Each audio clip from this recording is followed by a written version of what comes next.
Yeah. Which brings me to the body dysmorphia. So I understand the term. I understand what it means, and I'm sure the people at home too. But I don't understand, exactly what goes on in the mind. Hmm. Could you tell us more? Sure. Uh, so for me, and body dysmorphia is quite a personal experience. I think a lot of people will see it differently, but I will go through how I've experienced it. Mm-hmm. And for me, it's a case of feeling fat. Not that there's anything wrong with being fat. If you Mm-hmm. wish to be that way, you're healthy, you do what you feel is best. But for me, I was almost programmed to feel like feeling fat was a bad thing or being fat was bad because of the positive reinforcement I got. Mm-hmm. So I would have days where it will be part of the circle. So I would have that large pizza, as I said, and then that bloated feeling you get after you've Mm-hmm. had too much pizza. We've all been there, Mm-hmm. and you would feel fat. Now, feeling fat is not an emotion, but it was a trigger in my head. So I would look in the mirror, and instead of seeing, you know, the guy who goes to the gym 6 days a week, and I think a lot of people would have me as a goal Mm-hmm. almost as a person to I can run, I can do all kinds of things. It's great. Not tooting my own horn, but like I should keep that in mind, and that was something I was told to keep in mind, that I put the Mm-hmm. work in, and therefore I deserve to have that idea. But I Yes. would see the 18 stone guy, Yes. and that's really rough when you've spent the last 6 days in the gym, and yet you still see the 18 stone guy. Yeah. So then it programs you to go back into the gym some more, Mm-hmm. again, again, again. Wow.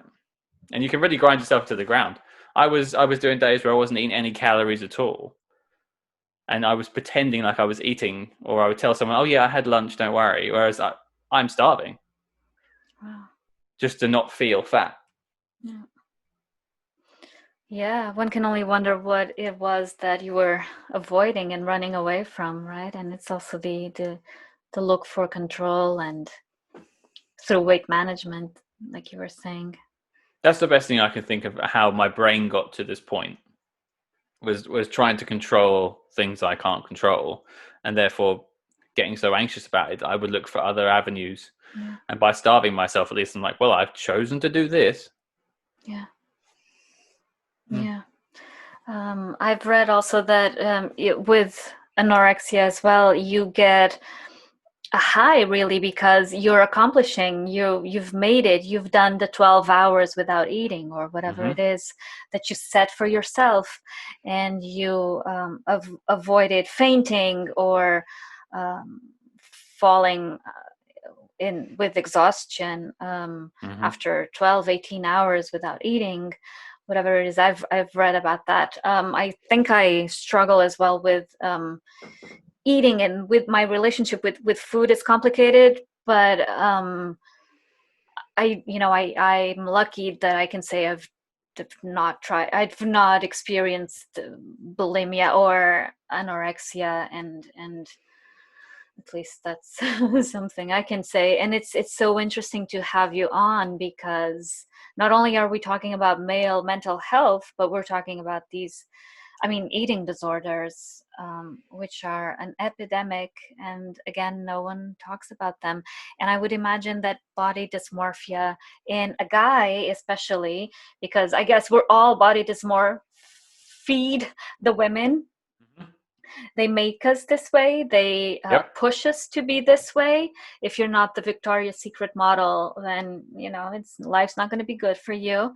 Um, but it's incredible that as a guy you come out and share what it is that body dysmorphia feels for you, Mm. and what the Thank you. um yeah, and what um, confusing and difficult experience it must be. And you look around and you don't really know who to turn to for help, right? It's something that we don't. I mean, I can only speak for British males. I know other people around the world, but my friends groups don't experience this, or if they do, they don't speak about it openly. I'm the only one in my friends group that has outed myself, I suppose is the term, that I have these issues. But yeah, it was a crazy thing. And what's most dangerous about it is that it is very cyclical. So one of the things my therapist pointed out to me was there was a starvation study done. I can't remember the year. I think it was in the 40s. If I find it, I will let you know afterwards. And basically, I used to do something called intermittent fasting. Have you heard of that? It's a big Yeah. fad now. Yeah. Yeah. And I used to convince myself that doing a sort of a 16-8, so you'd be starved for 16 hours and you eat for 8. You seem to know, was a healthy way to go. Now People it might swear by work. this. People They swear do. by this in America. Yeah. They do. It is a big thing. And I used to. We haven't spoken about this, but I used to be a personal trainer. So I have worked in the leisure industry for a long time. I I would recommend it as a tool for some people at certain weights to come down. But it is also quite dangerous for some people with some mindsets. And it turns out I'm one of those people, because what I would find I would do is I would extend my starvation window. And then it'd be like, oh, I'll just do it in 4. And then you'd obviously eat less because you can only eat so much food in 4 hours. Well, I've tried. But and that's what you would do. And back to the starvation study I was saying. So they did this study on, I can't remember who it was. I think it was, if it was an American study, I can't give you the specifics, unfortunately. But basically, they starved people for long periods of time. We're talking 18, 20 hours of a 24-hour window, and then fed them, much like the intermittent fasting model. And what they found was the starved people, the longer they starved themselves, the more likely they were to fall into binging. And they would present food, a normal amount of food, and then they would present more if they want it. And you would find the ones who have starved themselves would eat more than they need to eat. Because it's like your brain saying, like a caveman mechanic of, I need to gather this food in case I starve for a week. Yep.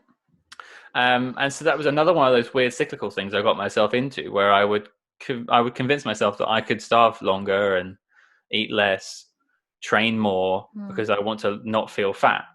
Whereas the reality was I was pushing away friends. I was spending all of my free time thinking about food or training or not eating food. And it was just a horrible, horrible way of going about your life. Wow, that's so enlightening. And it's the first time I hear about the perils of intermittent fasting, because here, at least, I don't know Europe anymore, but here everyone just lives of it and just swears by it, and it's the big thing. I've tried it because I try everything as well.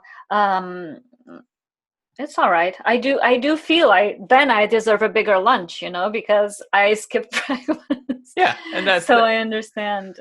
As I say, I used to be a personal trainer, and if I was to ever take that mantle up again, I would still recommend intermittent fasting for some people and for certain weights and certain goals. But when you're at a perfectly average body mass index and weight, it's maybe not the healthiest approach to take, because, well, calories in, calories out, that sort of stuff, it can be quite a dangerous spiral. So I'm sure it's still quite popular in America, and it's still very popular here, and I would recommend it. But I think there's certain people that it just won't click with, and unfortunately, I'm one of those people.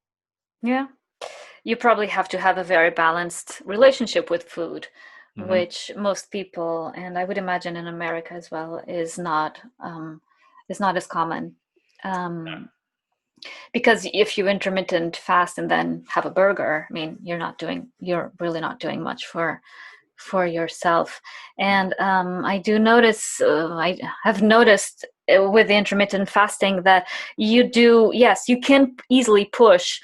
You've done the 16 hours, whatever it is. No, not 16. 12 That's right. hours? 16. 16 and 8. Yeah. And 8. You can easily do 18 because you might as well, so that's tricky. That's the danger zone there. Yeah, when you're already in the depths of starving yourself and overtraining yourself, and then you go, well, I could probably go till 2 o'clock instead of lunchtime. Yeah. your body is screaming out for nutrients, and you're driving it into the ground, and it's done me no favor, like physically. I mean, I'm not going to attribute it, but I'm one of the only men in my family who hasn't got any hair, and that's happened since. Now, I mean, it's still there, but like it's going, and it's obviously stressing my body daily, or it was. I don't do it anymore, fortunately, and I think it's had a physiological effect on me. I can't prove it, but of course, yes.